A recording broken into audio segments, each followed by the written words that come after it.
পাচারের আগে বিপুল পরিমাণে গাঁজা সহ দুই যুবক গ্রেপ্তার। বড় সাফল্য গঙ্গারামপুর থানার পুলিশের। গোপন সূত্রের খবরে বিশেষ অভিযান চালিয়ে 12 কেজি গাঁজা সহ দুই যুবককে গ্রেপ্তার করল গঙ্গারামপুর থানার পুলিশ। উদ্ধার হওয়া গাঁজার বাজার মূল্য আনুমানিক 1,20,000 টাকা। সোমবার রাতে গঙ্গারামপুর থানার শিববাড়ি এলাকায় অভিযান চালিয়ে ধৃতদের গ্রেপ্তার করে পুলিশ। পুলিশ জানিয়েছে ধৃতরা হলেন শঙ্কর ঘোষ বয়স 33 ও বিজয় দাস বয়স 31। দুজনের বাড়ি গঙ্গারামপুর শহরের 14 নম্বর ওয়ার্ডের পূর্ব হালদারপাড়া এলাকায়। মঙ্গলবার 14 দিনের পুলিশি হেফাজত চেয়ে ধৃতদের বালুরঘাট জেলা আদালতে পেশ করল গঙ্গারামপুর থানার পুলিশ।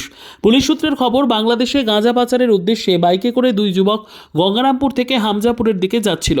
সেই সময় গোপন সূত্রে খবর পেয়ে অভিযান চালিয়ে পুলিশ শিববাড়ি এলাকায় ওই দুই যুবককে তল্লাশি চালিয়ে উদ্ধার হয় প্রায় 12 কেজি গাঁজা, যার আনুমানিক বাজার মূল্য প্রায় 1,20,000 টাকা। এই ঘটনায় ব্যাপক শোরগোল পড়ে যায় এলাকায়। মঙ্গলবার 14 দিনের পুলিশি হেফাজত চেয়ে ধৃতদের বালুরঘাট জেলা আদালতে পেশ করে পুরো বিষয়টি খতিয়ে দেখছে পুলিশ।